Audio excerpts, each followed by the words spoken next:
বিড়ি সিগারেট বিক্রি করা উপার্জন হালাল নাকি হারাম? আমরা অনেকেই দেখা যাচ্ছে মুদি দোকান দিয়ে থাকি, বিশেষ করে দেখা যাচ্ছে আমরা জীবিকা নির্বাহ করার জন্য অনেকেই বিড়ির দোকান আছে, সিগারেটের দোকান আছে, সিগারেট বিক্রি করে।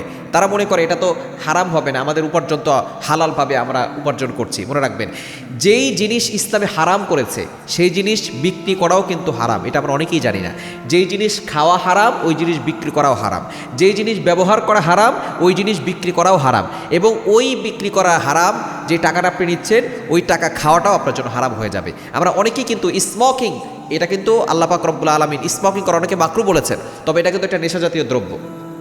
যারা দেখবেন স্মোকিং করে তারা দেখবেন ইফতারের পরে পানি খাওয়ার সাথে সাথে খেজুর না খেয়ে আগে বিড়ি ধরায়, আগে সিগারেট ধরায়। দেখবেন অনেক কেমন আছে, দেখবেন সিগারেট না খেলে তাদের কোনো কিছুই ভালো লাগে না।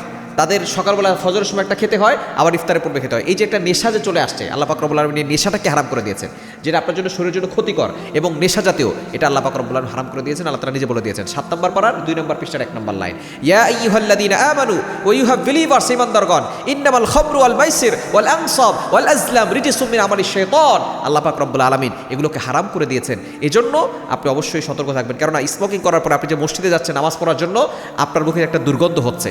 এই দুর্গন্ধের কারণে মসজিদ হচ্ছে শান্তির জায়গা, কিন্তু আপনার পাশের লোকটা সে শান্তি করে নামাজ পড়তে পারছে না। আপনার স্ত্রীর কাছে আপনি যাচ্ছেন, সে আপনাকে কিছু বলতেও পারছে না, সহ্য করতে পারছে না। আপনার মুখের দুর্গন্ধের কারণে সে মানুষকে কষ্ট দিচ্ছেন। এই মানুষকে কষ্ট দিয়ে শেষ দাগে আপনি কখনো আল্লাহকে পাবেন না। এজন্য অবশ্যই এই স্মোকিং যারা মানুষকে খেতে সহযোগিতা করছে, যারা বিক্রি করছে, তারাও হারাম উপার্জন করছে, তাদের উপার্জনটাও হারাম হবে। এবং এই উপার্জন দিয়ে সে যদি সন্তানের লালন পালন করে, তারাও কিন্তু বড় হয়ে পিতামাতার কথা শুনবে না। এজন্য আসুন আমরা হারাম থেকে দূরে সরে আসি, হালাল উপার্জন করার চেষ্টা করি।